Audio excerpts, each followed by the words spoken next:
목적이 이끄는 삶 22번째 시간으로 그리스도를 닮도록 창조되었다는 말씀을 나누도록 하겠습니다. 로마서 8장 29절 말씀입니다. 하나님이 미리 아신 자들을 또한 그 아들의 형상을 본받게 하기 위하여 미리 정하셨으니 이는 그로 많은 형제 중에서 맏아들이 되게 하려 하심이니라. 아멘. 골로새서 1장 15절 말씀은 우리는 이 아들을 보면서 모든 창조물에 깃들어 있는 하나님의 본래 목적을 봅니다. 아멘. 목적이 이끄는 삶의 내용은 내가 왜 이 세상에 존재하게 되었는지를 설명한 후에 총 5가지 목적에 대해 설명하는 것으로 되어 있습니다. 그중 첫 번째 목적이 우리가 하나님의 기쁨을 위해 창조되었다는 사실입니다. 하나님이 우리를 통해 영광을 받기 위해서 우리를 창조해 주셨습니다. 그래서 우리는 이 땅에 존재하면서 하나님을 예배하는 자가 되어야 한다는 사실을 말해 주었고요. 두 번째 목적은 우리가 하나님의 가족으로 태어났다는 사실입니다.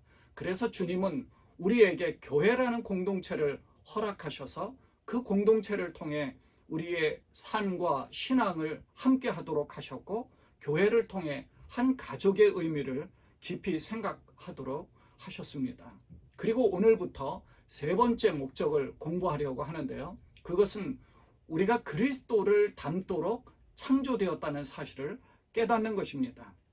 창세기를 보면 태초에 하나님이 온 우주 만물을 창조하신 뒤에 가장 마지막 날에 인간을 창조하셨습니다. 근데 인간을 창조하실 때 우리의 형상을 따라 우리의 모양대로 우리가 사람을 만들자라고 하시고 사람을 만드셨습니다. 피조물들 중에서는 오직 인간만이 하나님의 형상대로 창조된 것이죠. 하나님의 형상이라고 한다면 외적인 이런 그 형태의 모습을 말하는 것이 아니라 우리도 하나님처럼 영적인 존재라는 것입니다. 그리고 또 하나님과 같이 생각할 수 있는 지적인 존재라는 것을 말하고 있고요.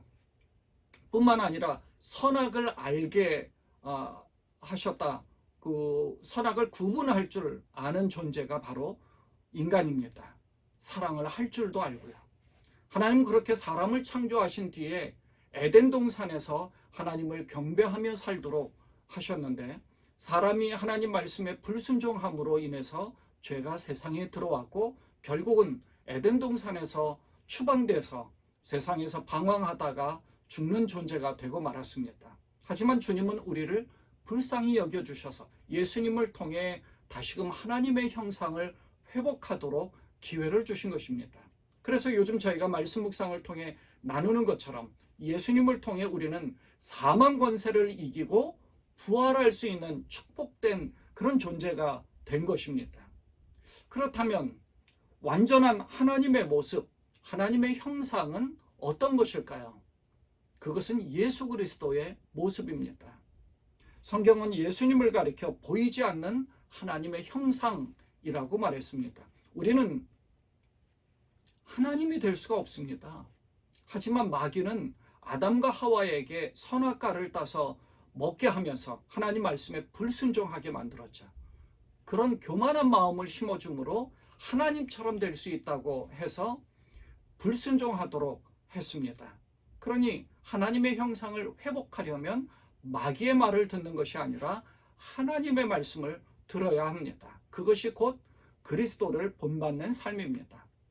바울은 에베소서 4장 20절에 24절에 보면 하나님을 따라 의와 진리의 거룩함으로 지으심을 받은 새 사람을 입으라 라고 말씀했습니다. 여기서 그리스도를 본받는 삶이라는 것은 우리의 성격을 바꾸라는 말이 아닙니다. 인격을 개발하여 좋은 성품을 가지라고 하는 말입니다.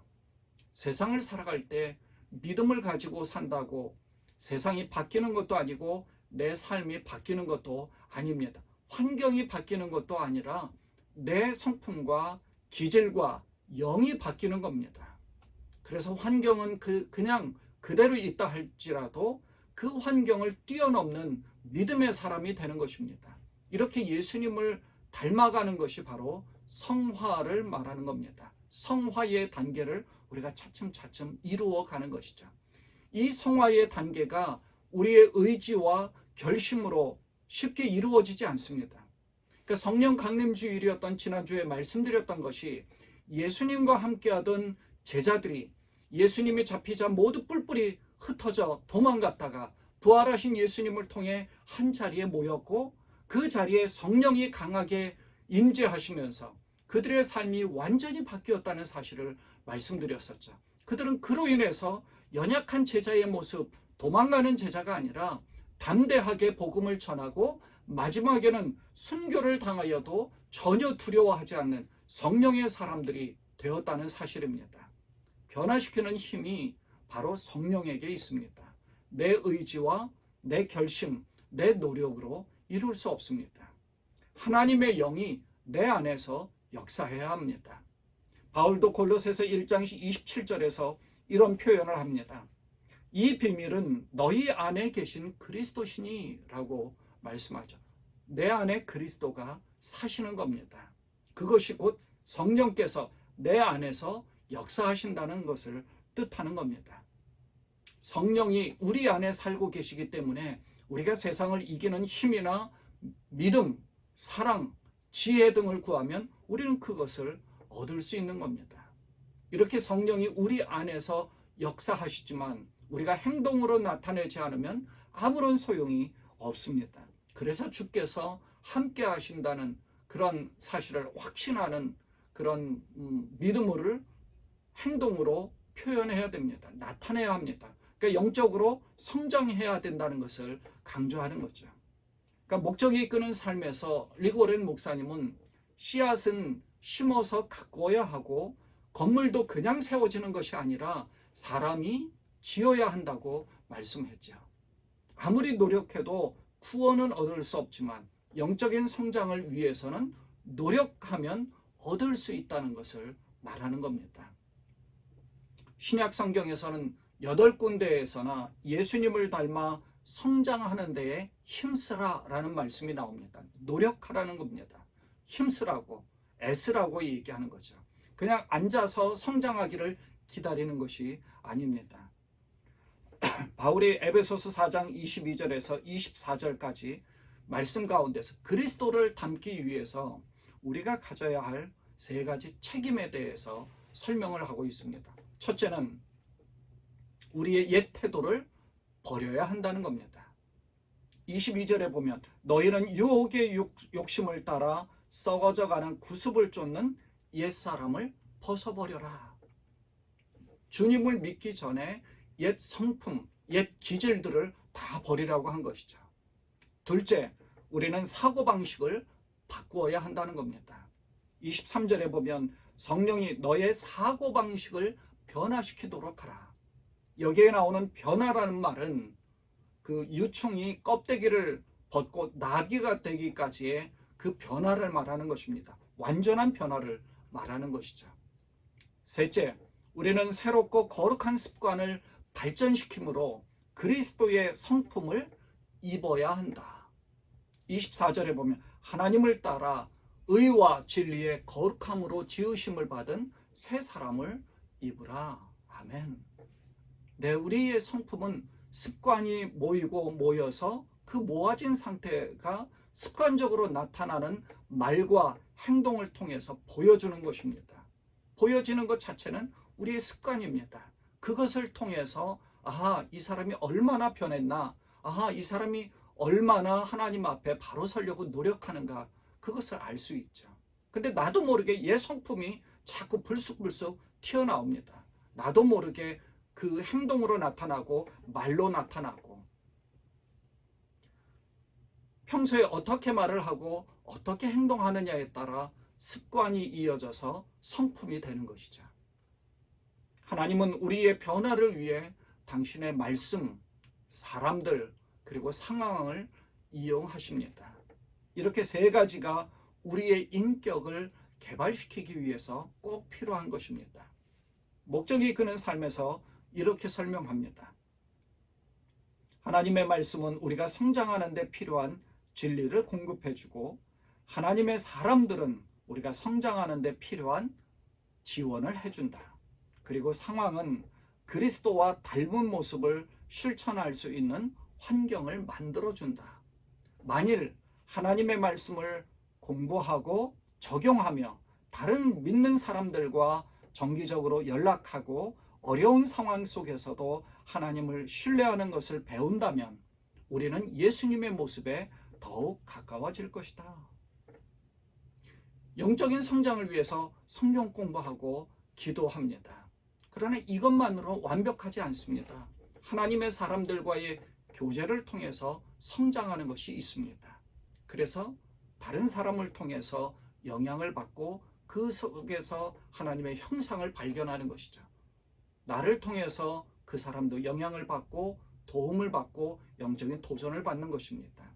그런 하나님과의 교제뿐만 아니라 하나님의 사람들과의 교제, 그 진정한 코이노니아를 통해서 내 모든 상처와 아픔과 그리고 여러 가지 그 속에 있는 그런 열등한 부분들도 치유될 수도 있고요.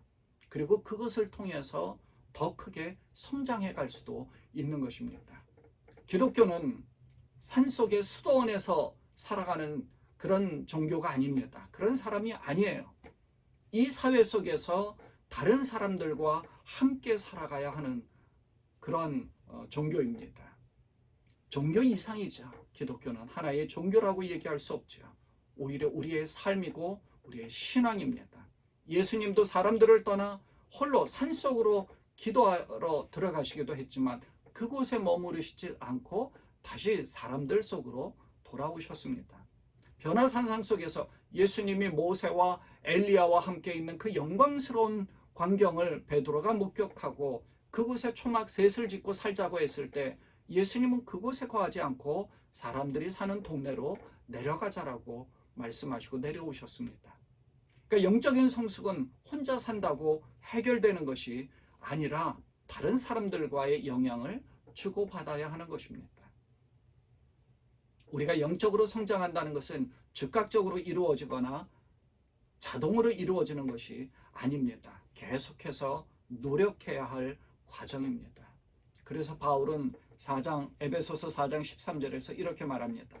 우리가 다 하나님의 아들을 믿는 것과 아는 이 일에 하나가 되어 온전한 사람을 이루어 그리스도의 장성한 분량이 충만한 데까지 이르리니, 그리스도의 장성한 분량이 충만한 데까지 이르기 위해서는 단기간에 이루어지는 것도 아니고 우리 생에 완성되지 않을 수도 있습니다. 아니, 거의 완성될 수 없습니다. 그러나 그것이 우리의 표대가 되어서 최선을 다하는 삶을 살아야 하는 것입니다.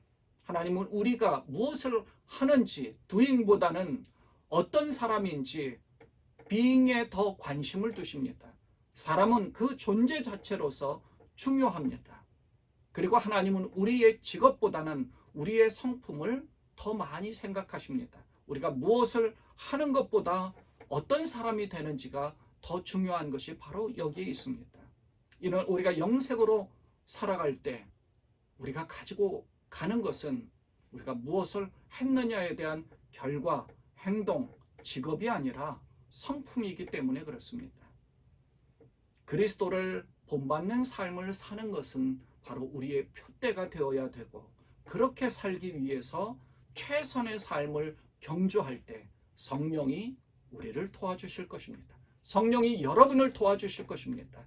여러분 안에 성전이 거하 있고 그 성전 안에 성령이 거하셔서 여러분을 도와주십니다. 그러므로 성령을 힘입어서 세상 가운데서 변화된 삶, 성화의 단계에 이르기까지 성결한 삶을 통해서 하나님께 영광 돌리시는 여러분 되시기를 바랍니다. 그리스도를 닮도록 창조된 우리가 최선을 다해 달려갈 때 하나님이 크게 영광을 받으실 것입니다. 기도하겠습니다. 하나님 아버지, 우리에게 그리스도를 닮도록 하나님의 형상으로 창조하시고 그리스도를 닮도록 표대를 향해 달려나갈 수 있는 믿음을 허락해 주심을 감사드립니다. 최선을 다해 성화의 단계, 성결한 삶을 살면서 하나님께 영광 돌리기 위해서 최선을 경주하는 우리 모두가 되게 하여 주옵소서. 주님 앞에 그리스도를 아는 것만으로 끝나는 것이 아니라 변화된 삶으로 옛 기질, 옛 성품을 벗어버리고 그리스도인의 모습, 하나님이 기뻐하시는 참 하나님의 사람이 되는, 그래서 정말 하나님이 기뻐하실 만한 성품을 가지고 하나님께 영광 돌리는 삶을 살아가는 우리가 되게 하여 주옵소서. 우리 주님 예수님의 이름으로 간절히 기도드리옵나이다. 아멘.